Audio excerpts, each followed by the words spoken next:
Pimply राज्य में आज राजा भीमदेव ने अपने दरबार में एक वैचारिक सम्मेलन का आयोजन किया था, जिसमें पूरे भारतवर्ष के विद्यालयों के सबसे उत्कृष्ट विद्यार्थी भाग ले रहे थे।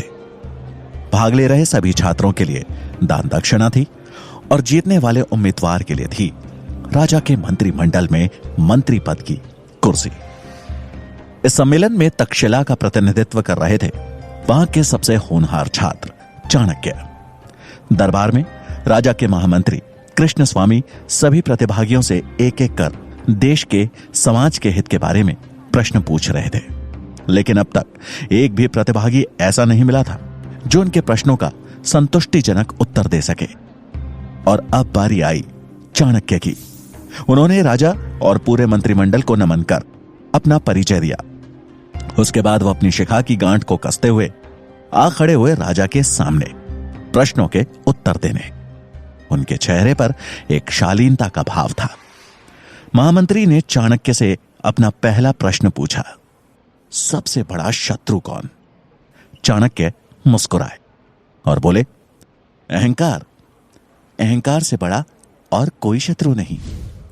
वहां बैठे मंत्रीगणों ने चाणक्य की प्रशंसा की। कृष्ण स्वामी ने अगला प्रश्न पूछा, सबसे बड़ा धन क्या है? चाणक्य बोले, विद्या।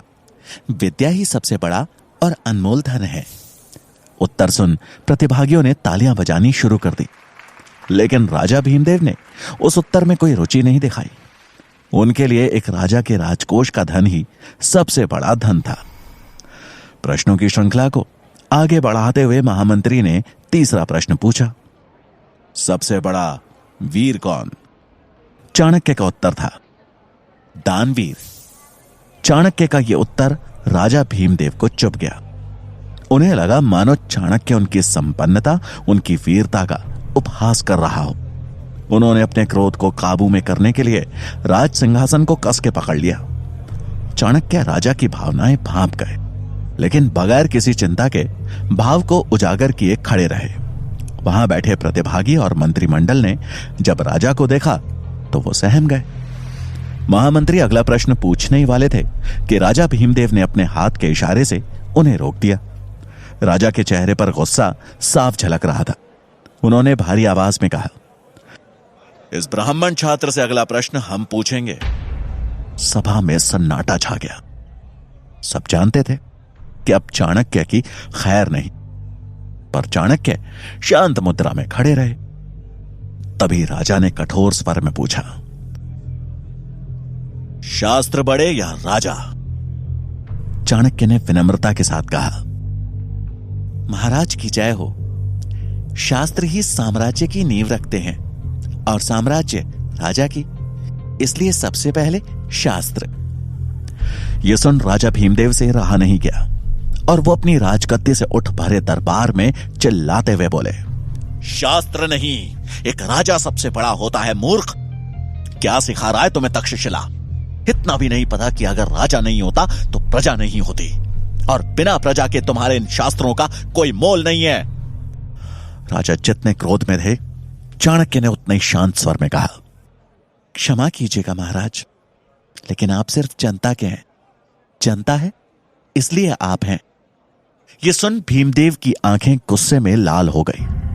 उन्होंने तलवार के मूठ पर हाथ रखते हुए कहा, अब तो जैसा साधारण छात्र मुझे बताएगा कि मेरा अस्तित्व सिर्फ प्रजा की वजह से है। अपनी सीमाएं मत भूल, तो खुद एक भिखारी है जो यहां दान लेने आया है। चाणक्य को यह बात चुभ गई। राजा ने सिर्फ उनका ही नहीं बल्कि तक्षशिला का भी अपमान किया था। उन्होंने राजा की ओर देख हाथ जोड़े और उनकी आंखों में आंखें डाल कहा,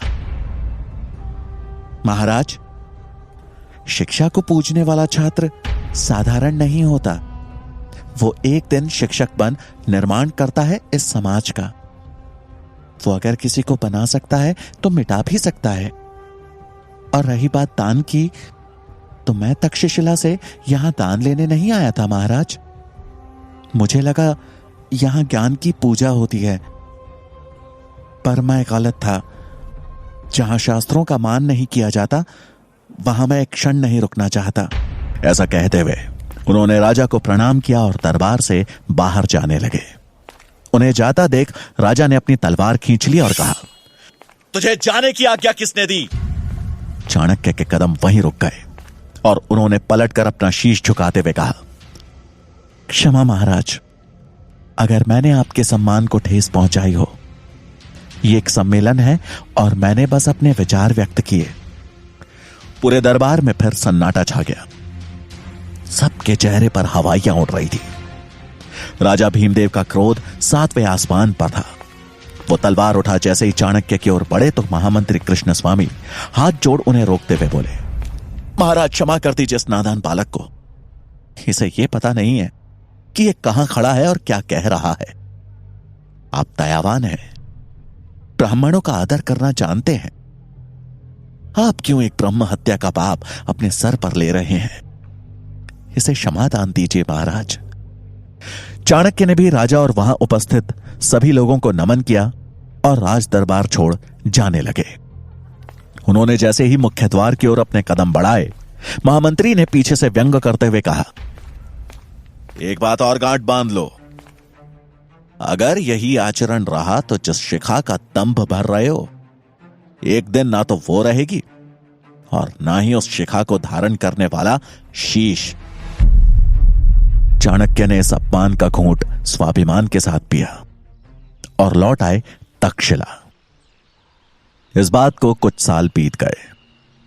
भीमदेव के दरबार से निकाला गया तक्षशिला का यह छात्र आज उसी शिक्षा के मंदिर में आचार्य चाणक्य के नाम से प्रसिद्ध था। आज चाणक्य अपने शिष्यों को राजनीति के बारे में पढ़ा रहे थे कि तभी एक विद्यार्थी ने साहस जुटाते हुए उनसे पूछा, आचार्य, आपको उस दिन राजा भीमदेव से डर नहीं लगा? उनके हाथ में तलवार, दरबार में सैनिक थे, लेकिन आप तो निहत्थे थे। चाणक्य मुस्कुराए और बोले, निहत्था कहां था ना मेरे पास मेरा सबसे बड़ा शस्त्र। यह सुन वहां बैठे शिष्य एक दूसरे का मुंह ताकने लगे।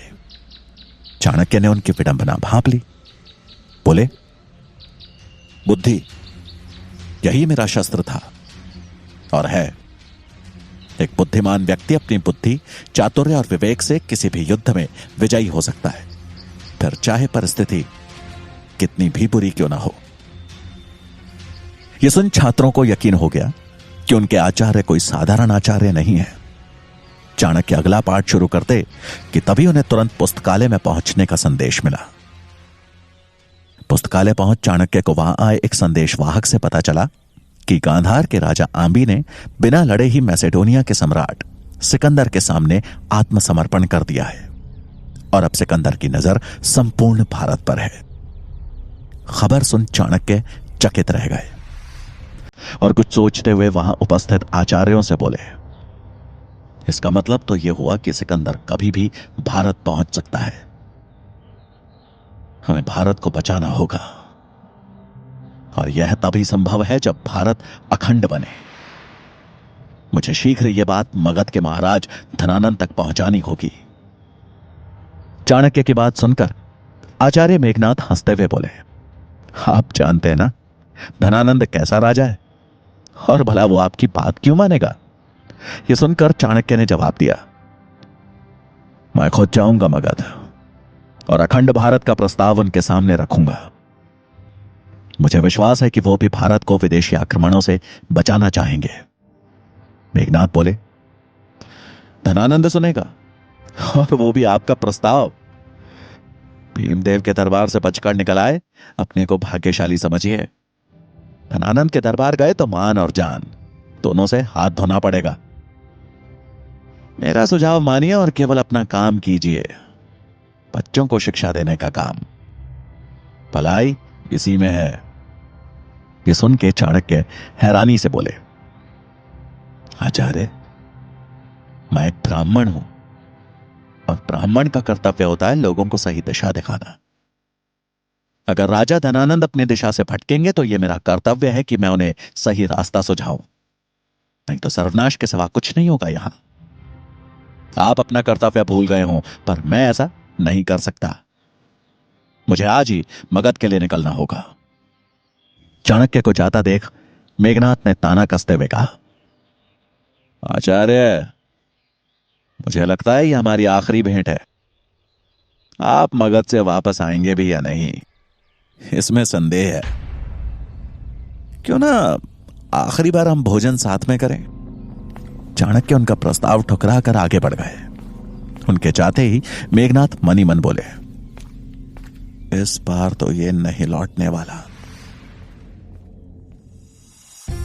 चाणक्य तक्षशिला से मगध के लिए निकल पड़े और 5 दिन का लंबा सफर तय कर पहुंच गए मगध की राजधानी पाटलिपुत्र।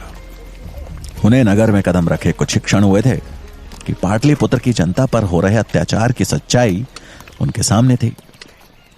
नगर के चौराहे पर कुछ सैनिक फांसी के फंदे से लटक रहे मृत शवों को नीचे उतार रहे थे। ये देख चाणक्य को समझने में देर नहीं लगी कि उन्हें सामूहिक मृत्युदंड दिया गया है। शवों को देख के उनके परिजन जोर जोर से रो रहे थे। तभी एक महिला की आवाज उनके कानों पर पड़ी, जो अपने बेटे के मृत शरीर से लिपट वहां खड़े सैनिक से रोते रोते बोली, और कितने दिन हमें ऐसे ही अपनों को खोना पड़ेगा? और कितनों को मारोगे तुम लोग? अगर कर नहीं दिया तो क्या पूरी प्रजा को मार दोगे? कहां से लाए हम इतना धन? उस औरत की बात सुन उस सैनिक ने गुस्से में उसे धक्का मारते हुए कहा, ए बुढ़िया, अगर ज्यादा आवाज करेगी तो तुझे भी लटका दूंगा इसी फंदे पे। चल चुपचाप निकल जाए यहां से। ऐसा कहकर उस सैनिक ने उसके बेटे के शव को उठाकर बैलगाड़ी में लाद दिया और वहां से निकल पड़ा। चाणक्य से यह देखा नहीं गया। वो दौड़ते हुए उस औरत के पास पहुंचे और उसे सहारा देते हुए बोले, मां जी संभल कर। ऐसा कहकर उन्होंने उस रोती हुई बूढ़ी महिला को एक पेड़ के नीचे बैठाया और बोले, मां, मैं आपका दुख तो कम नहीं कर सकता और ना ही मैं आपका पुत्र आपको लौटा सकता हूं, लेकिन इतना अवश्य कह सकता हूं कि शीघ्र ही इन परेशानियों का हल खोज दूंगा। मैं राजा धनानंद के दरबार जा रहा हूं और वचन देता हूं कि प्रजा के दुख से उन्हें अवगत कराऊंगा। ये राज्य ऐसे नहीं चल सकता। उन्हें इस समस्या का समाधान करना ही होगा। चाणक्य की बात सुन उस औरत ने आंखों में आंसू लिए ममता भरी नजरों से उनकी ओर देखा और बोली, आज पहली बार तुझे देख ऐसा लग रहा है कि मगध का हृदय अभी भी धड़क रहा है। तूने इतना ही कह दिया, मेरे लिए बहुत है पुत्र, लेकिन वचन मत दे तेरे अंदर करुणा होगी, लेकिन जिसके पास तू जा रहा है उसका लहू पानी बन चुका है। अनुभव से कह रही हूं ये बात। मेरे पास देने के लिए कुछ है तो बस आशीर्वाद है। चाणक्य ने उनके पांव छुए और कहा, मुझे आपसे बस यही चाहिए था मां, आशीर्वाद दें। उस औरत ने उनके सिर पर हाथ फेरा और चाणक्य दृढ़ संकल्प लिए चल दिए राजमहल की ओर। चाणक्य जब महल पहुंचे तो द्वार पे खड़े द्वारपाल ने उन्हें रोककर पूछा, आप कौन हैं? चाणक्य ने उस द्वारपाल की ओर देखते हुए कहा, मैं तक्षशिला का आचार्य चाणक्य हूं। एक अति आवश्यक कार्य के लिए मेरा राजा धनानंद से मिलना जरूरी है। यह सुन द्वारपाल ने उनसे बड़ी विनम्रता से कहा, अभी महाराज व्यस्त हैं, आप यहीं प्रतीक्षा करिए, मैं महाराज को संदेश भिजवाता हूं। यह सुन चाणक्य वहीं पास में एक स्थान देखकर बैठ गए और राजा के संदेश मिलने की प्रतीक्षा करने लगे। उन्हें प्रतीक्षा करते करते शाम हो गई। वो जब भी द्वारपाल से राजा के बारे में पूछते तो उसका एक ही जवाब होता कि अभी राजा व्यस्त है। चाणक्य को समझ में आ गया कि अब सीधे हाथ से घी नहीं निकलने वाला, उंगली टेढ़ी करनी ही पड़ेगी। थोड़ी देर बाद उनकी नजर कुछ रसोइयों पर पड़ी जो कि महल के पीछे वाले रास्ते से अंदर जा रहे थे। चाणक्य को उनका मौका मिल गया था। उन्होंने अपना भेष बदला और उन रसोइयों की टोली में शामिल हो महल के अंदर प्रवेश कर गए। लेकिन राज दरबार तक पहुंचना अभी भी आसान नहीं दिख रहा था, क्योंकि अंदर एक द्वार पे खड़े कुछ सैनिकों ने सबसे आगे चल रहे रसोइयों को रोककर पूछा, कितने लोग हैं आज? उसने जवाब दिया, आज भी 10 लोग हैं। यह सुन एक सैनिक ने गिनती शुरू कर दी कि तभी चाणक्य का दिमाग तेजी से चलना शुरू हुआ। उन्हें जल्दी उपाय ढूंढना था, नहीं तो वो पकड़े जाते। जिस तीव्रता से उनका दिमाग चल रहा था, उसी तेजी से उनकी नजरें भी घूम रही थी। इधर सैनिक की गिनती 6 तक पहुंच चुकी थी। तभी चाणक्य की नजर सामने रखे फूलदान पर पड़ी और उन्होंने चालाकी से उस फूलदान को गिरा दिया। ये देख कतार में खड़े रसोइये उस फूलदान को उठाने के लिए एक साथ झुंड में हो गए। सैनिक की गिनती बीच में रुक गई और इसी मौके का फायदा उठा चाणक्य ने वहां से अपना रास्ता बदल लिया और निकल गए राज दरबार की खोज में। वो एक जगह रुक वापस अपने भेष में आए और कुछ ही देर में वो राज दरबार के अंदर थे। लेकिन ये क्या, राज दरबार में कोई राजसभा नहीं, बल्कि बाहर से आई सुंदरियों का नृत्य चल रहा था। धनानंद नशे में चूर सुंदरियों के नृत्य का आनंद ले रहा था। अचानक उसकी नजर मैली धोती पहने ब्राह्मण पर पड़ी और वो गुस्से में बोला, कौन हो तुम? अंदर कैसे आए? नृत्य वहीं रुक गया। चाणक्य ने अपने हाथ जोड़ बड़े ही शांत भाव से कहा, प्रणाम महाराज, मैं तक्षशिला का आचार्य चाणक्य हूं। धनानंद को चाणक्य का यूं आना अच्छा नहीं लगा, लेकिन उसने अपना गुस्सा शांत करते हुए थोड़ा नरम भाव से कहा, प्रणाम आचार्य, पर ऐसी क्या वजह थी जो आप बिना बताए अंदर आ गए? चाणक्य बोले, मैंने द्वारपाल को संदेश दिया था। लेकिन तभी उनकी बात को काटते हुए धनानंद ने कहा, तो अगर द्वारपाल ना बोलेगा तो आप ऐसे बिना बताए चोरों की तरह चले आएंगे अंदर? कहां गई आपकी शिक्षा? चाणक्य गंभीर भाव से बोले, इस अपराध के लिए क्षमा महाराज, लेकिन मेरा आपसे मिलना अत्यंत आवश्यक था।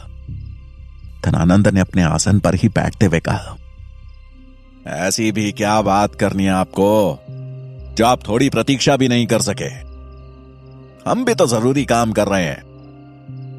आपका भाग्य अच्छा है कि हम ब्राह्मणों को नहीं मारते, वरना अब तक ये शीश धरती पर होता। ये कहते हुए राजा धनानंद ने एक गहरी सांस ली और कहा, अब जब आपने इतना साहस दिखाई दिया है तो बताइए, क्या बात करनी है आपको? चाणक्य चिंतित भाव से बोले, गांधार के राजा आंबी ने मैसेडोनिया के सम्राट सिकंदर के सामने आत्मसमर्पण कर दिया है। अब सिकंदर कभी भी भारत पहुंच सकता है। उसको रोकने के लिए हमें अखंड भारत का निर्माण करना होगा और मैं इसी विषय पर चर्चा करने आया हूं महाराज। तभी धनानंद ने चाणक्य को अपने पास आने का इशारा करते हुए कहा, आपको चर्चा करनी है ना, तो यहां पास में आकर कीजिए चर्चा। चाणक्य असमंजस में थे, लेकिन राजा की आज्ञा का पालन कर पहुंच गए उनके पास। चाणक्य के पास आते ही धनानंद ने कहा, अपने घुटनों पे बैठ जाइए। चाणक्य ने इस अपमान को सह लिया, क्योंकि उस समय उनके मन में सिर्फ और सिर्फ प्रजा और देश की चिंता थी। वो अपना स्वाभिमान त्याग वहीं घुटनों के बल बैठ गए। वो बैठे ही थे कि धनानंद ने उनकी तरफ गुस्से से देखा और कहा, ये है तेरी औकात। अब तू मुझे सिखाएगा कि राज्य कैसे चलाना है, कैसे सुरक्षा करनी है। अब तू बताएगा मुझे कि अपने राज्य का विस्तार कैसे करना है। तो कौड़ी का शिक्षक है तू, चुपचाप अपना काम कर। युद्ध के बारे में सोचना और लड़ने का काम हमारा है, समझा? ये सुनते ही चाणक्य बोले, क्षमा महाराज, मेरी शिक्षा ने मुझे यही सीख दी थी कि यह राज्य जितना आपका है उतना ही हम सबका। मैं तो अपना कर्तव्य समझ आपसे मदद मांगने आया था। केवल आप ही हैं जो सिकंदर को रोकने का सामर्थ्य रखते हैं। धनानंद गुस्से में खड़ा होकर गरजा, हमें अपने सामर्थ्य का ज्ञान है और जब सिकंदर मगध पर आक्रमण की सोचेगा तो हम उससे निपट लेंगे। सीमा सुरक्षा राजा का नहीं, सैनिक का कार्य है। अब इससे पहले कि हम भूल जाएं कि तुम एक ब्राह्मण हो, जिस गति से आए थे उसी गति से बाहर निकल जाओ। चाणक्य ये अपमान सह नहीं पाए और धनानंद की आंखों में आंखें डालकर बोले, निकल जाऊंगा महाराज, परंतु अगर आप अपना कर्तव्य निभा रहे होते तो एक ब्राह्मण को तक्षशिला से चलकर यहां आना ही नहीं पड़ता।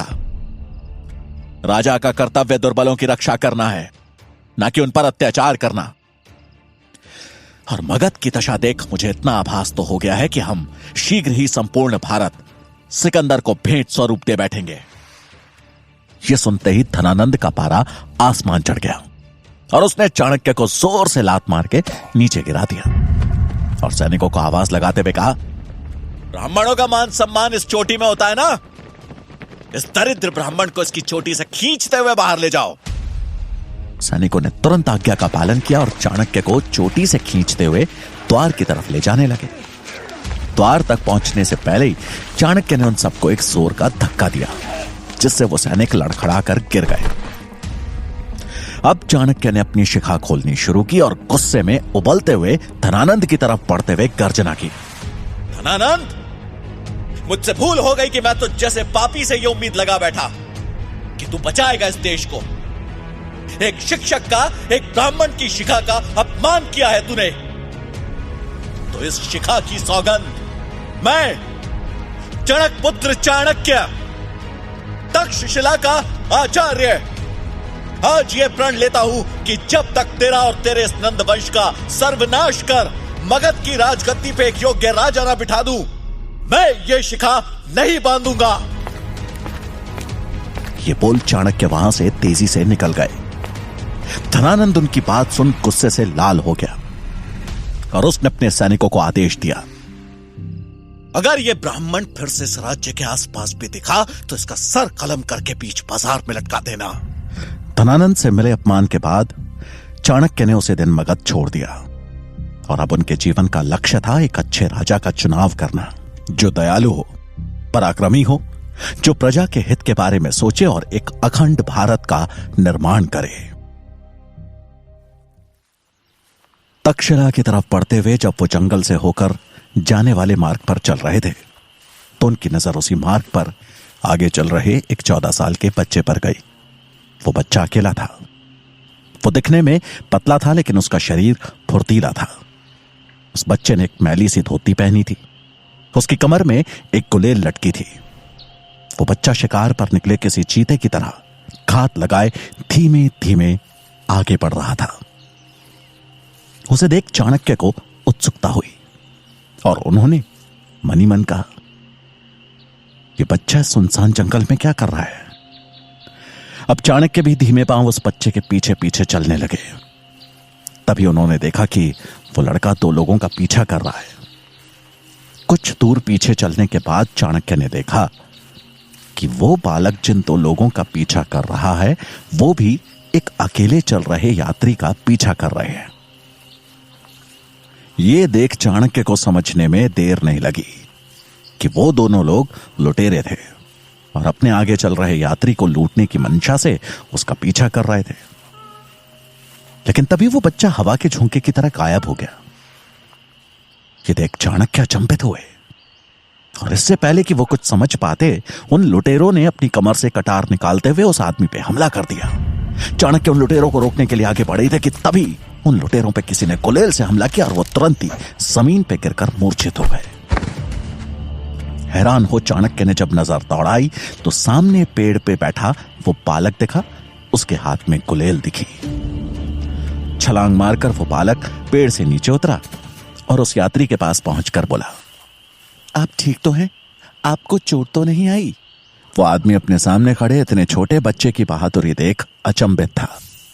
उसने उस बच्चे का धन्यवाद करते हुए कहा, तुमने मुझे सही समय पर इनसे बचा लिया, नहीं तो आज मेरी जान ही चली जाती। उसकी बात सुन वो बच्चा बोला, अरे नहीं, वो आपको जान से नहीं मारते, वो तो बस लूटपाट करके चले जाते। लेकिन अब आप सुरक्षित हैं, आप जा सकते हैं। उस यात्री ने अपना सामान समेटा और आगे बढ़ गया। चाणक्य वहीं खड़े हो सब देख और सुन रहे थे और फिर उनकी नजर उन लुटेरों पे गई जो अभी भी जमीन पर मूर्छित पड़े थे। बच्चे की नजर जब चाणक्य से मिली तो उसने उनके चेहरे के भाव को पढ़ते हुए तुरंत कहा, आप चिंता मत कीजिए, इन्हें कुछ नहीं हुआ है। थोड़े समय बाद ये उठ जाएंगे, पर तब तक वो यात्री दूर पहुंच चुका होगा। ये बोलकर वो बच्चा जाने लगा तो चाणक्य ने उससे पूछा, तुम्हें कैसे पता कि इन्हें कुछ नहीं हुआ? बच्चा बोला, क्योंकि मैंने उन्हें ऐसी जगह मारा है जिससे वो सिर्फ मूर्छित हुए हैं, उनको कहीं चोट नहीं लगी है। उसने फिर उन लुटेरों की तरफ देखते हुए कहा, ये लोग भी विवश हैं, पर इसका मतलब ये तो नहीं कि चोरी करें। मेरे लिए वो यात्री और ये दोनों समान हैं। चाणक्य उस छोटे से बच्चे की बात सुन के मंत्रमुग्ध हो गए और बोले, क्या नाम है तुम्हारा? बच्चे ने उत्तर दिया, चंद्रगुप्त। चाणक्य ने बच्चे के सिर पे हाथ रखा और मन ही मन बोले, मगध का भविष्य दिख रहा है मुझे। एक राजा में दया और वीरता का संतुलन होना चाहिए। मनुष्य को उसकी प्रकृति के अनुसार पहचानने की नजर होनी चाहिए, तभी वो न्याय कर सकने में सक्षम होता है। धनानंद, तू राजा का कर्तव्य ही नहीं भूला, बल्कि अपने अहंकार में मगध की मिट्टी को भी कलंकित कर चुका है। लेकिन आज और अभी से इस कलंक को मिटाने की प्रक्रिया शुरू हो चुकी है। अब समय नहीं है तेरे पास धनानंद। बहुत जल्द तेरा लहू सिंचित करेगा मगध की पावन भूमि को। मेरी खोज आज पूरी हो गई है। मिल गया है मुझे मगध सम्राट। मगध की राजगद्दी पर अब चंद्रगुप्त बैठेगा और उसे इस राजगद्दी तक पहुंचाऊंगा मैं।